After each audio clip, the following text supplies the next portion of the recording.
पूजोपकरणे दत्ते यत्किञ्चित् फलमश्नुते प्रदक्षिणा नमस्कारैः क्रमाक्षीव पदप्रदम्।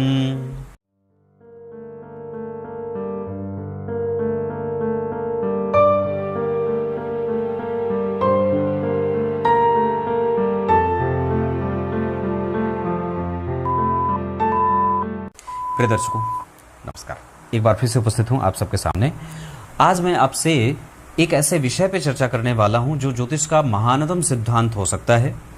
और ये संभवतया बहुत बार हमें ये जानकारी नहीं होती है कि हमारी कुंडली में बैठे ग्रह किस तरीके से हमें प्रभावित कर रहे हैं।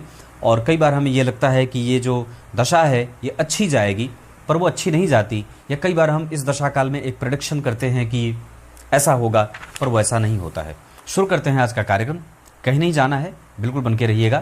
कार्यक्रम के आरंभ में बोले गए शिव पुराण के विश्वेश्वर संहिता से जो श्लोक मैंने पढ़ा है उसका अर्थ भी अंतिम हिस्से में बताऊंगा। सिद्धांत ज्योतिष का ये कहता है कि अगर जन्म कुंडली के किसी भी वर्ग चार्ट में शनि और राहु एक साथ किसी भाव में बैठे हैं तो उस भाव का स्वामी भी शनि और राहु के ही तरह परिणाम करने वाला हो जाता है। एक बार फिर से बताऊं, जिस भाव में शनि और राहु एक साथ बैठे हैं, चाहे किसी भी भाव में और किसी भी राशि में, अब अगर उस राशि का अधिपति वहां नहीं बैठा है तो ये उस भाव को बिगाड़ने की बात हो जाती है। लेकिन शनि और राहु अगर लग्न, चतुर्थ, सप्तम और दशम, पंचम या नवम में बैठे हैं और अगर उस भाव का अधिपति भी वहीं बैठा है तो ये महानतम राजयोग भी बना देते हैं और जातक को जीवन काल में उसका परिणाम बड़ी ही सफलता से प्राप्त हो जाता है। सूत्र में यह भी बात आई है कि अगर शनि और राहु मान लीजिए मिथुन राशि में बैठ गए, कन्या में बैठ गए, कर्क में बैठ गए, 1 से लेकर के 12 तक की अंक में किसी भी भाव में उनको बैठना उनको आपने देख लिया, तो जो उस भाव का अधिपति होगा वो भी उनसे प्रभावित होकर के परिणाम करेगा। उदाहरण देता हूं, अगर मान लीजिए शनि और राहु यहां 5 नंबर की राशि में बैठे हैं और सूर्य मान लीजिए यहां बैठे हैं, तो सूर्य अब इस भाव से प्रभावित होते हुए, क्योंकि वो उस भाव के अधिपति थे तो परिणाम तो करेंगे ही। जिस भाव का अधिपति है वो उस भाव का परिणाम तो करेगा, पर उस भाव में शनि और राहु के बैठ जाने के कारण अब वहां वो या तो सकारात्मक या तो नकारात्मक अपनी दशा में वो परिणाम करेंगे। मतलब जब सूर्य की दशा चलेगी तो अगर शनि और राहु यहां खराब बैठे हैं या यहां बैठे हैं तो ये भी सूर्य अपनी दशा में मारक ग्रह, अकारक ग्रह, कारक ग्रह या कमजोर या मजबूत ग्रह की भांति परिणाम करने लगेंगे। जिस भी ग्रह का या जिस भी राशि का संबंध शनि और राहु से हो रहा है उस भाव का अधिपति भी अपनी दशा में शनि और राहु की भांति ही परिणाम करने वाला हो जाता है। अगर अच्छे बैठे हैं शनि राहु तो उस भाव का अधिपति अगर चाहे कितना खराब भी बैठा होगा तो भी वो अच्छा परिणाम देने के लिए विवश हो जाएगा। मतलब ये दोनों ग्रह उस ग्रह का बल खींचते हैं जिस भाव में वो, जिस राशि में वो बैठे रहते हैं। आप लोगों को उदाहरण फिर से एक बार देता हूं।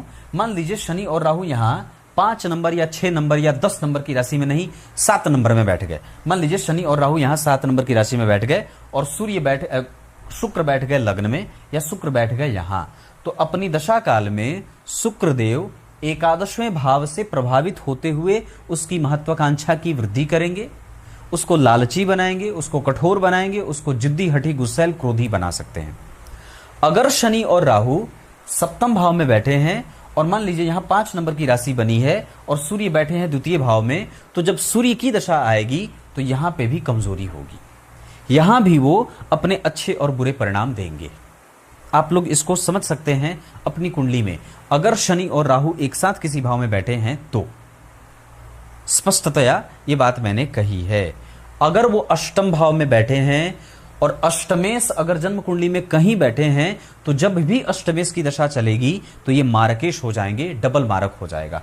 6वें भाव में अगर शनि और राहु जिस राशि में बैठे हैं उस राशि का अधिपति चाहे जहां बैठा हो, जब उस भाव के अधिपति की दशा चलेगी, षष्ठेश की दशा चलेगी, तो षष्ठेश अब शनि और राहु से परिणाम प्राप्त करेगा, उनसे प्रभावित होता हुआ परिणाम करेगा।